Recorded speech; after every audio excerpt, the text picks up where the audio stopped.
e enfim o tratamento terminou. Como fica a vida dessa pessoa com câncer de mama depois? Que porta se abre? Eu vou conversar agora com o Dr. Luiz Alessandro Moraes, ele é mastologista e está acostumado muito com esta vivência, com esta experiência, com, né, o que as mulheres trazem muito para você. Né, Luiz Alessandro, em primeiro lugar, muito obrigada por aceitar esse convite e conversarmos sobre esse depois no Outubro Rosa. É uma honra, né? Eu que agradeço, Mônica, a oportunidade. Olá, telespectadores do programa Você. Essa pergunta é muito interessante, Mônica, porque realmente o câncer de mama, o tratamento, né, o diagnóstico e, consequentemente, o tratamento do câncer de mama Aham. é um marco na vida da mulher. Eu digo que é um marco importante porque por dois motivos. Primeiro que o câncer de mama não é uma doença tipicamente da terceira idade. Uhum. Ele acomete muito as mulheres na meia idade, né? Já a partir dos 40, lógico que a gente tem também cânceres em menor frequência antes dos 40, mas principalmente a partir dos 40 anos a gente tem uma frequência grande. E muitas vezes o que eu ouço das mulheres é a primeira doença que elas têm na vida delas. Primeira doença que eu estou dizendo assim, que precisa de um tratamento mais intensivo, mais Uhum. prolongado, né? Até então a maioria das mulheres falam pra gente assim, nossa, até hoje eu só fui no hospital para dar à luz. Uhum.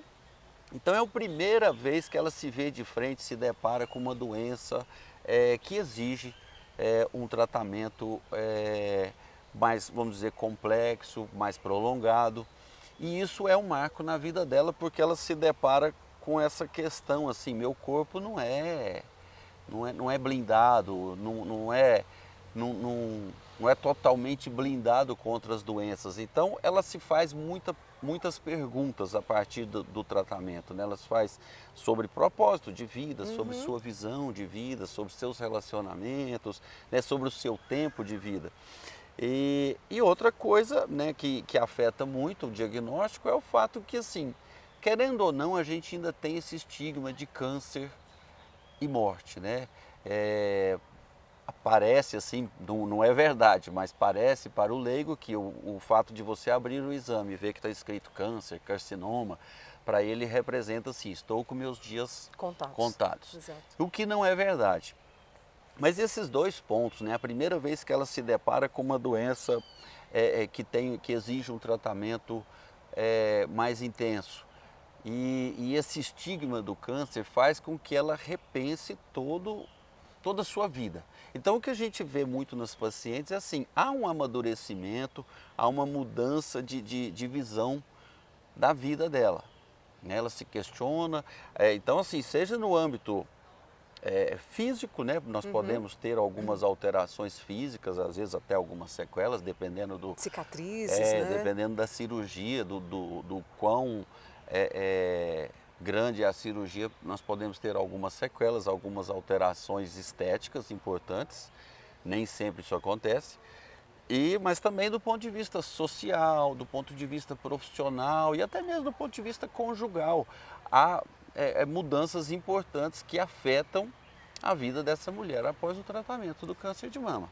Luiz Alessandro, como fazer com que ela entenda de que ela não é mais o câncer, vamos dizer assim, né?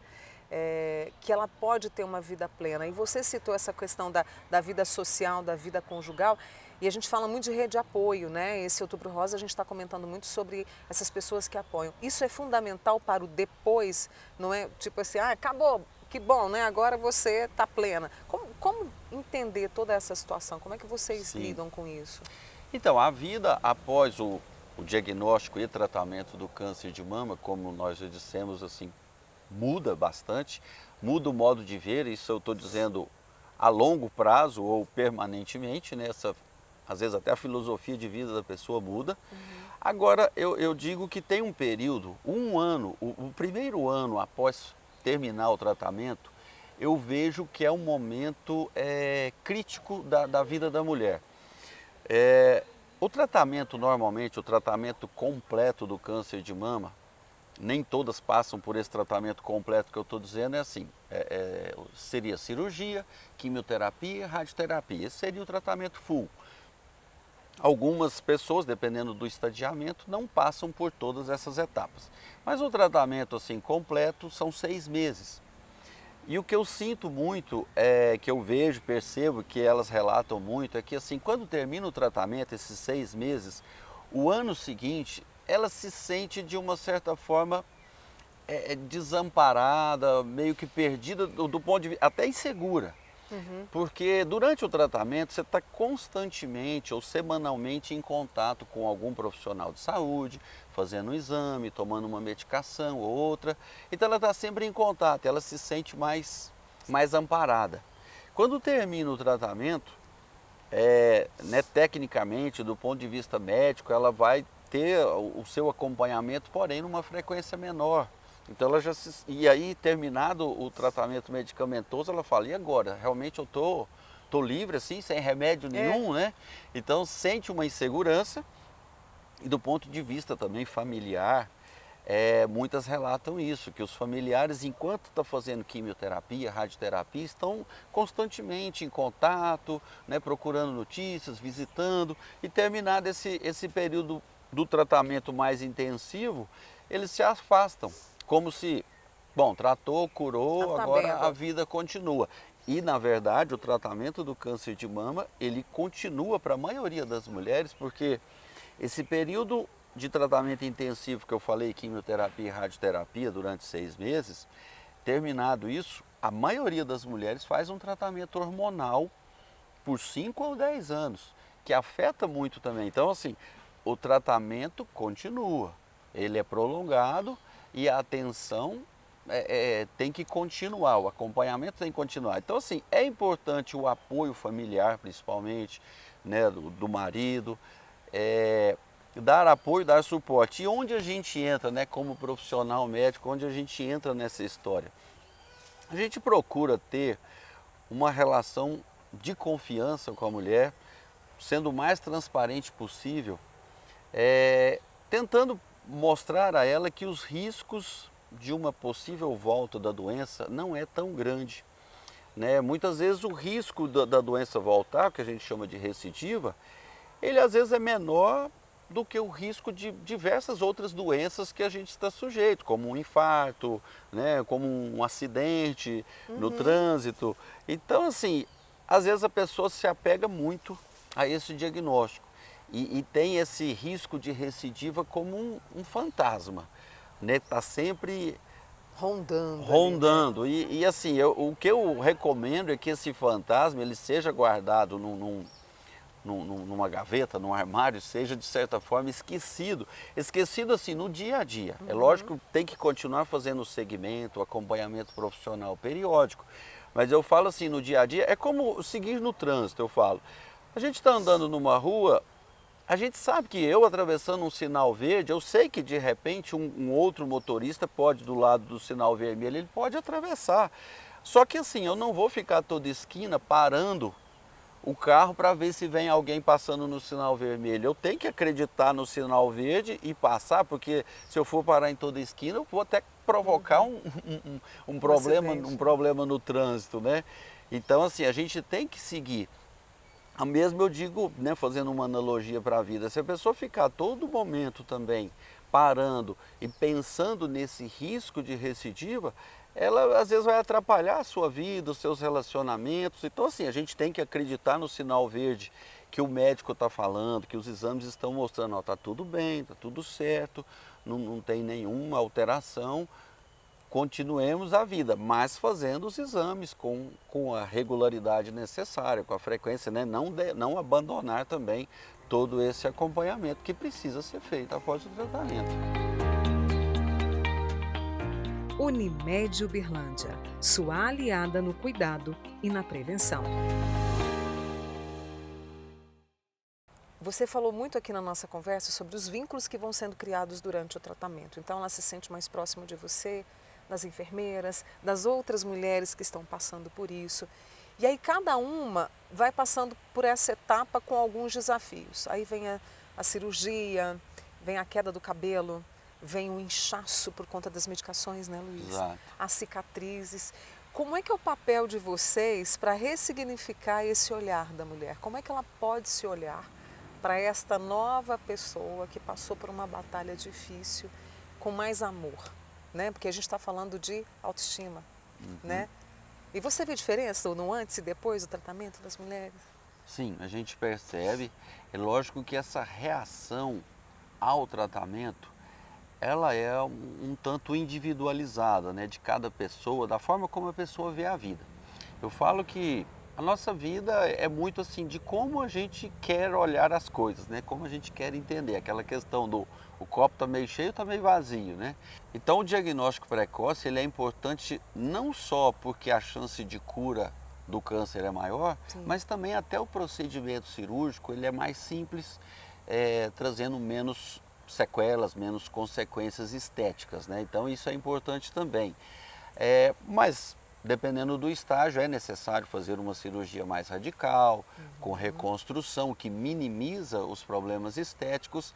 Mas mesmo assim, as mulheres olham a sua cicatriz, aí eu falo, é o como olhar a cicatriz. Tem muitas mulheres que olham para a cicatriz e se veem vítimas, né? Assim, por que essa doença apareceu em mim, né? Por que foi acontecer isso comigo?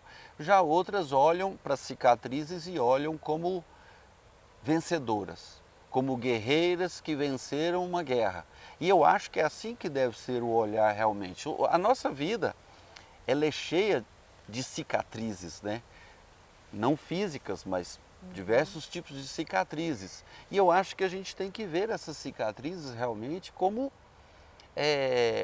obstáculos que nós tivemos, né? Batalhas que nós tivemos e que nós vencemos. Então eu acho que a mulher, por mais que ela tenha uma alteração estética após o tratamento do câncer de mama, às vezes ela deve olhar e se sentir mais forte, né? Olhar e falar, eu venci isso aqui, isso é uma marca que eu tenho de um problema que eu tive na vida, mas que eu venci. E ser otimista, né? E se sentir assim, melhorar a sua autoestima no sentido de que eu sou forte, eu sou vencedora e vou continuar assim. Então eu acho que isso é muito importante, que ela tenha essa visão positiva quando ela vê as cicatrizes, né? A gente está em plena primavera, né? Viemos gravar nesse parque que a gente vê que depois da chuva tudo ficou mais verde, né? Tudo ficou mais intenso. É redescobrir essa beleza. Exatamente, né? é isso. Após o tratamento, a pessoa precisa olhar com outros olhos e ver uma outra pessoa, beleza. Uma outra beleza, né?